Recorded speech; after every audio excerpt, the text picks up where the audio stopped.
Dans le cadre de l'amélioration des relations belgo-congolaises, il va de soi de rappeler la restitution à notre pays de la dépouille mortelle du Premier ministre du Congo, j'ai cité Patrice Emery Lumumba.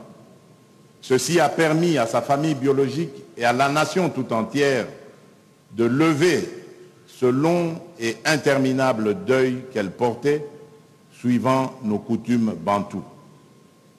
En marge de ses obsèques, la République a honoré 2 de ses compagnons d'infortune, à savoir Maurice Mpolo et Joseph Okito, en les admettant dans l'ordre national Héros nationaux Kabila Lumumba.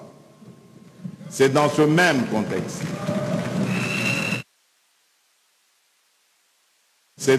contexte que le roi Philippe a procédé à la restitution du masque Kakungu, initiant ainsi un processus de restitution complète des autres objets d'art du patrimoine congolais exposés au musée de Tervuren en Belgique. Dans la même dynamique, la visite officielle du souverain pontife, le pape François, initialement prévue pour cette année, reste d'actualité.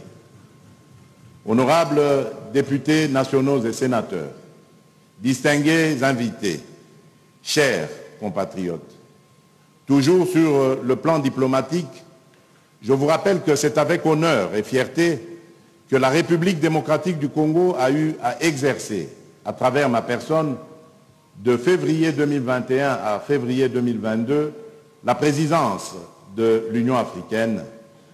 Les actions marquantes de cette mandature sont notamment la mise en œuvre de l'accord sur la zone libre-échange continentale.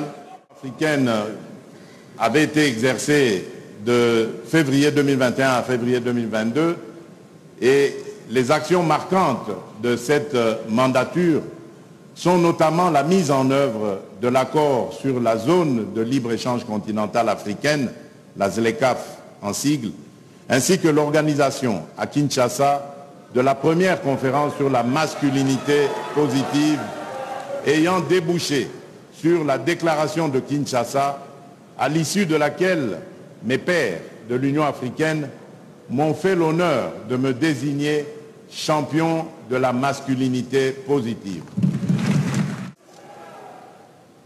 D'autres responsabilités nous ont été confiées, comme l'exercice de la présidence de la Communauté économique des États d'Afrique centrale, la CEEAC en sigle, ou encore l'exercice de la présidence de la Communauté de développement d'Afrique australe, la SADC en sigle. Il convient également de rappeler la conclusion et la signature au cours de cette année de plusieurs accords d'intérêt économique.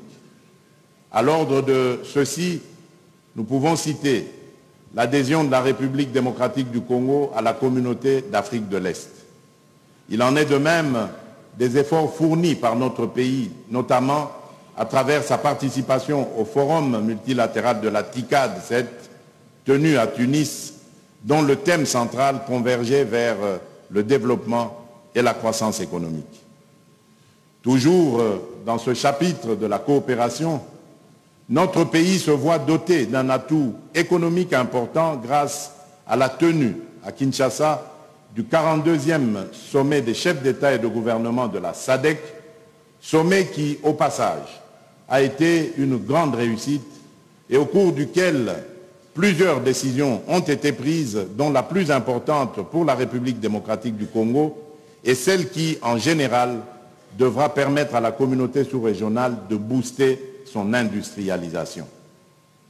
Dans le même ordre d'idées, je tiens à signaler la bonne coopération jusqu'ici entretenue par notre pays avec tous ses partenaires internationaux dans le cadre de la lutte commune menée contre les effets néfastes du changement climatique, notamment à travers le mécanisme compensatoire. Après la 26e conférence sur les changements climatiques tenue à Glasgow l'année dernière, la République démocratique du Congo a eu l'honneur d'être retenue pour organiser en collaboration avec la République arabe d'Égypte et en partenariat avec les États du bassin du Congo, les travaux préparatoires de la 27e session de la conférence des parties à la Convention cadre des Nations Unies sur les changements climatiques appelée Pré-COP 27. L'organisation de celle-ci a été l'opportunité pour notre pays d'affirmer son leadership, tant au plan africain qu'au plan mondial, notamment dans le domaine de la gestion des eaux, des forêts et de la biodiversité. Ces assises de haut niveau ont connu la participation de plus de 60 pays, des représentants des groupes de négociation, du secrétariat de la Convention cadre des Nations Unies sur les changements climatiques, ainsi que des représentants de la société civile.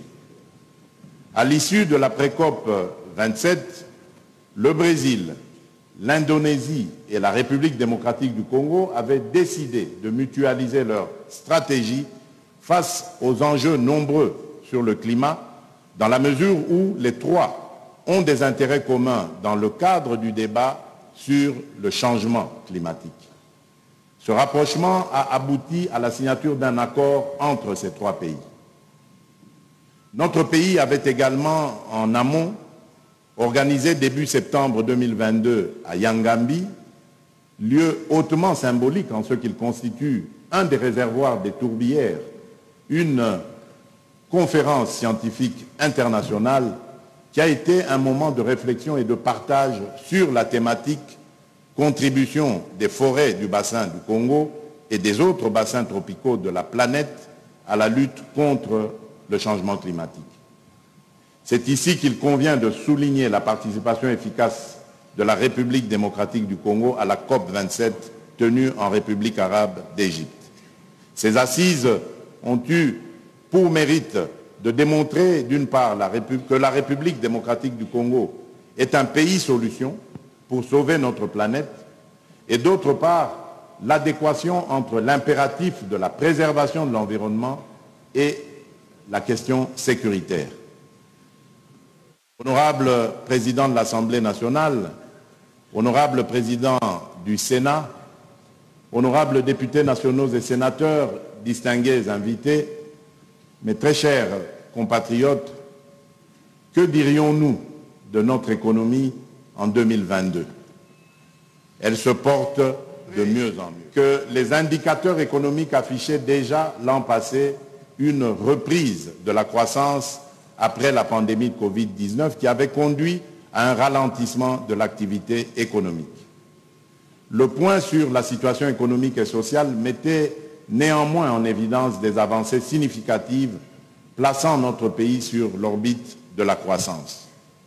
Aujourd'hui encore, nous apprécions la consolidation de cette croissance économique avec un taux d'augmentation de richesse de 6,1% malgré une situation économique mondiale morose caractérisée par la guerre en Ukraine.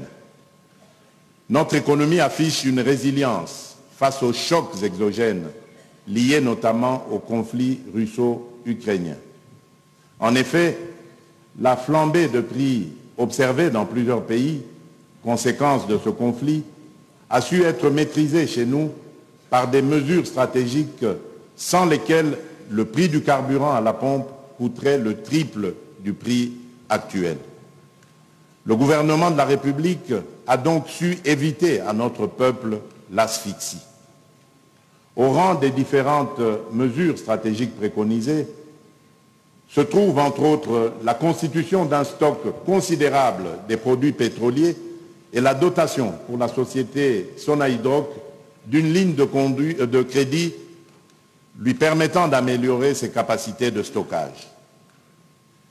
Dans la perspective d'assurer une indépendance énergétique, anticipant d'éventuels chocs exogènes liés à des prix internationaux du carburant, plusieurs initiatives ont été lancées pendant cette année 2022 dans le secteur des hydrocarbures, dont la certification des réserves pétrolières et gazières qui a donné lieu au lancement des appels d'offres pour 27 blocs pétroliers et 3 blocs gaziers.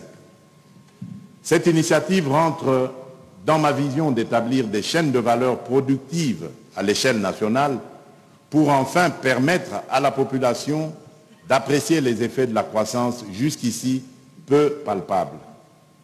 La mise en valeur des blocs pétroliers permettra une transformation locale des produits pétroliers par la construction des usines de transformation telles que les raffineries et les usines pétrochimiques, ce qui augmentera inévitablement la production pétrolière en République démocratique du Congo et réduira sa dépendance aux produits importés. L'exploitation des blocs gaziers fera de notre pays un producteur de gaz méthane avec un potentiel de 66 milliards de monomètres cubes de gaz. Un projet susceptible d'augmenter sensiblement l'offre énergétique de la sous-région et représentant une opportunité d'emploi considérable.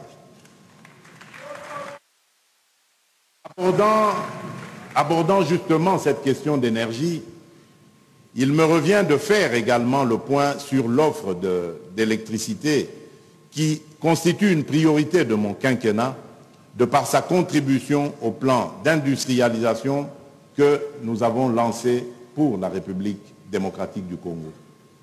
Une augmentation de la desserte en électricité dans la partie est de la ville de Kinshasa a été rendue possible avec la construction du poste de Kimbanseke, offrant la possibilité à 2 millions d'habitants de bénéficier de l'électricité. Pour la partie nord-ouest, les travaux de construction du poste de Kinsuka sont en cours. L'état d'avancement est estimé à 70%. Ce poste, raccordé aux lignes de transport de Zongo 2, pourrait à terme alimenter 4 millions de foyers quinois.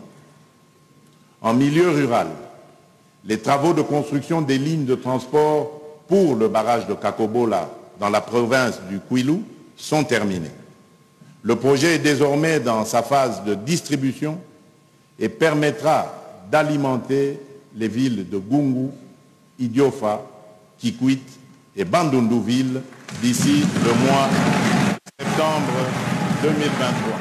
Avec la mise en place de l'ANSER, Agence nationale d'électrification et de services énergétiques en milieu rural et périurbain, et son déploiement progressif à travers le pays, plus de 30 000 ménages pourront accéder à l'électricité à travers le fonds Mwinda.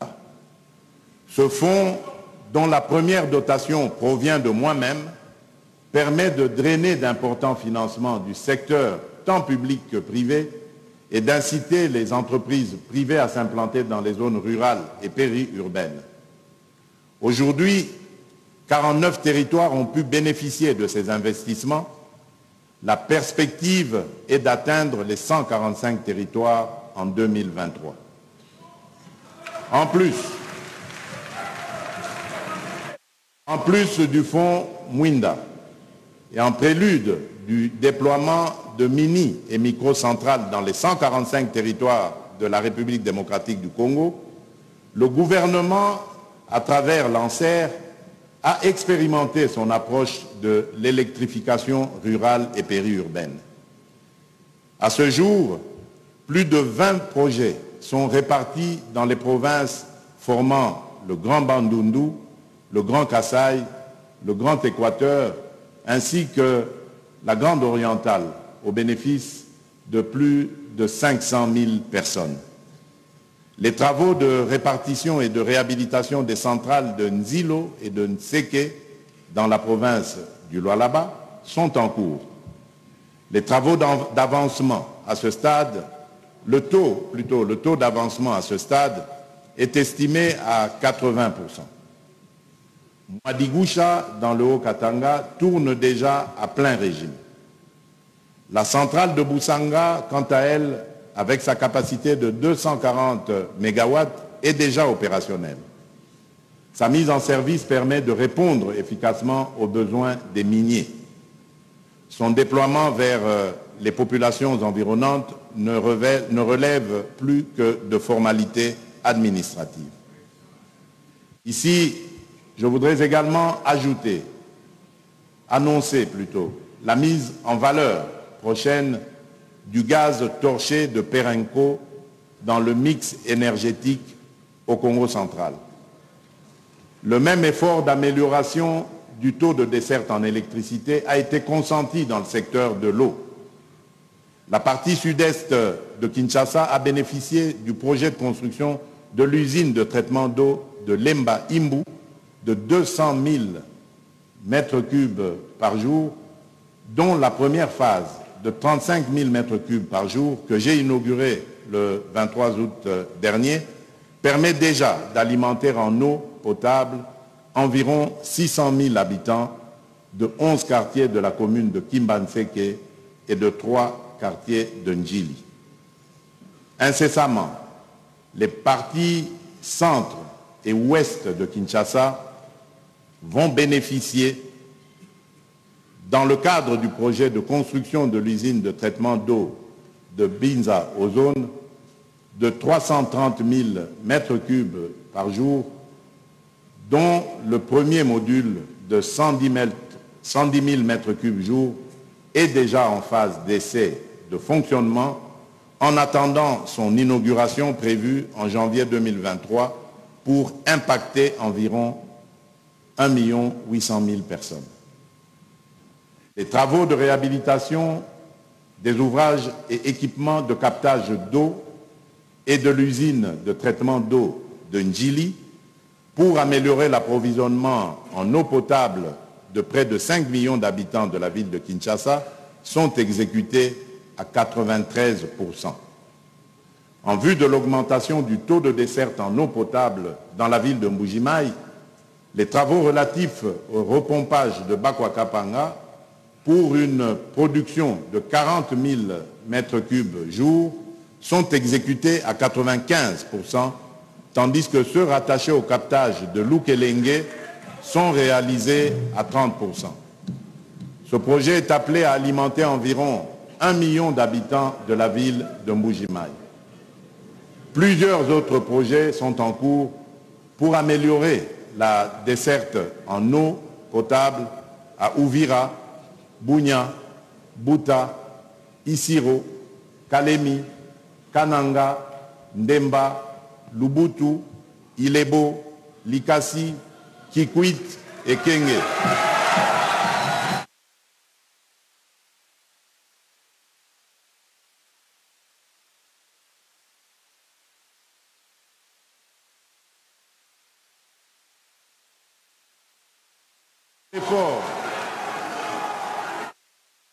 Ces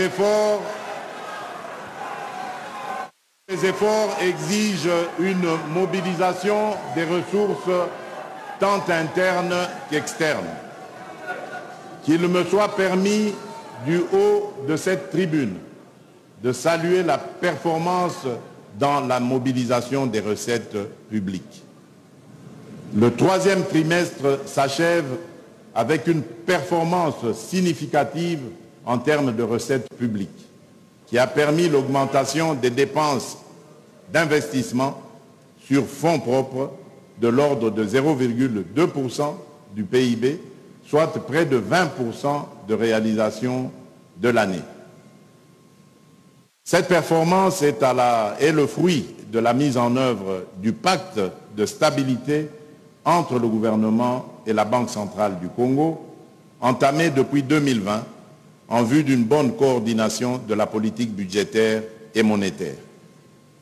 Ainsi, malgré des tensions inflationnistes observées au niveau du marché des biens et services, du fait que l'économie congolaise soit frappée par une inflation largement importée, notamment via les prix internationaux des produits alimentaires et des carburants, la parité franc-congolais-dollar américain est restée globalement stable. Le franc congolais s'est seulement déprécié de 0,6% en 2022, ce qui témoigne de la résilience de notre économie face au choc. Il serait souhaitable de maintenir et de renforcer cette dynamique. Ce pacte de stabilité entre le gouvernement et la Banque centrale du Congo a rendu possible le rapatriement de 60% des recettes minières conformément au code minier tel que révisé en 2018. Grâce aux achats de devises de la Banque centrale du Congo, lorsque les conditions le permettaient, les réserves internationales brutes de la Banque centrale ont augmenté pour atteindre 4,1 milliards de dollars à la fin du mois de septembre 2022, équivalent à 2,1 mois d'importation, un niveau que notre pays n'avait jamais atteint auparavant. À ce sujet, notre programme avec le Fonds monétaire international témoigne de notre bonne volonté à œuvrer pour une bonne gouvernance. Ce programme a 6 revues. Nous avons à ce jour respecté les critères quantitatifs, conduisant ainsi à la satisfaction des 2 premières revues. En ce qui concerne la transparence et l'efficacité de la commande publique, j'ai lancé officiellement, en date du 29 août 2022, l'initiative de l'informatisation des procédures de gestion des marchés publics à travers le système intégré de gestion des marchés publics, le SIGMAP en sigle. Cette initiative, qui sera pleinement opérationnelle au 1er janvier 2023, vise à couvrir progressivement toutes les entités publiques pour la bonne gestion de la commande publique. Son efficacité est déjà expérimentée au niveau de l'ARMP, la DGCMP et de certaines cellules de gestion des projets et des marchés publics. La mise en œuvre du logiciel ISIS Régie a été poursuivie dans l'objectif d'interconnecter les régies financières DGI, DGDA, DGRAD et la Logirad pour l'interconnectivité entre la DGRAD et les services d'assiette. À propos de l'amélioration de la gouvernance et de la transparence, qu'il me soit permis de relever l'engagement de mon pays à implémenter la norme ITA, Initiative pour la transparence dans les industries extractives. Cette action a permis de réaliser des progrès significatifs dans ce secteur, progrès qui nous a valu d'être couronnés cette année par le score général élevé de 85,5 points dans la mise en œuvre de la norme ITA 2019. Le conseil d'administration de l'ITA, bien qu'ayant noté et félicité les avancées réalisées par mon pays sur la question de la transparence et de la gouvernance, a encouragé le gouvernement et le groupe multipartite à se pencher sur la mise en place d'un ensemble de mesures correctives et de recommandations stratégiques qui seront évaluées au cours de la prochaine validation qui débutera le 1er janvier 2025. C'est dire qu'il reste encore du chemin à parcourir. Néanmoins, je dois vous confirmer que notre regard est vers l'avant. Nous avons publié les contrats négociés entre la République et les tiers, notamment l'accord avec le groupe Ventura de Dan Gettler, ce qui nous a permis de récupérer les actifs miniers et pétroliers significatifs, évalués à plus de 2 milliards de dollars américains.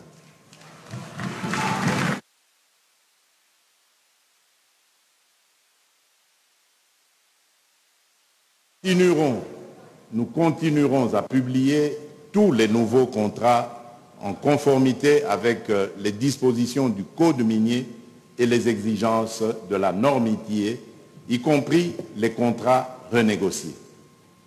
En vue de l'amélioration du climat des affaires, le gouvernement a poursuivi l'élan des réformes sectorielles visant à assainir de façon continue l'environnement économique du pays.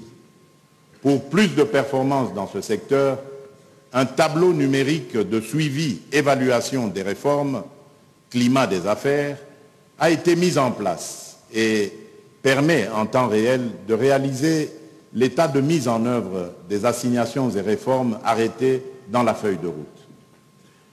Aussi, en vue de renforcer le dialogue public-privé et d'effectuer une meilleure orientation des réformes compatibles avec les préoccupations réelles des opérateurs économiques, j'ai initié un baromètre national sur le climat des affaires dont le premier rapport est attendu au premier trimestre de l'année 2023.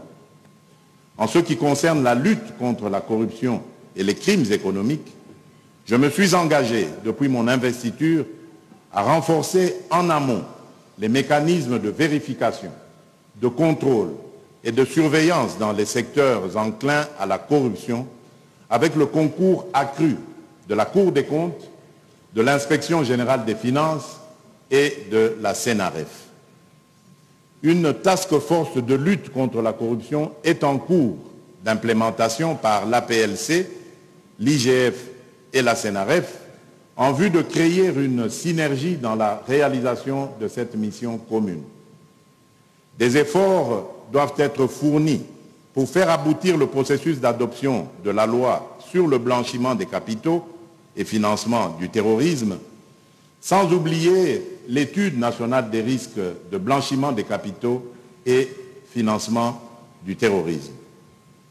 Tenant compte de notre potentiel et du rôle que nous pouvons jouer dans la transition énergétique avec nos minerais stratégiques que sont le cobalt, le cuivre, le lithium, le manganèse, le nickel et le graphite, cette année 2022 a été l'occasion d'affirmer notre positionnement sur la chaîne de valeur des industries extractives avec la signature d'un accord de coopération avec la République de Zambie relatif à la mise en place d'une chaîne de valeur dans le secteur des batteries électriques et des énergies propres. Dans les prochains jours, il sera mis en place le Conseil de la batterie, une structure technique censée suivre et évaluer la matérialisation de nos engagements mutuels dans le cadre de l'exécution.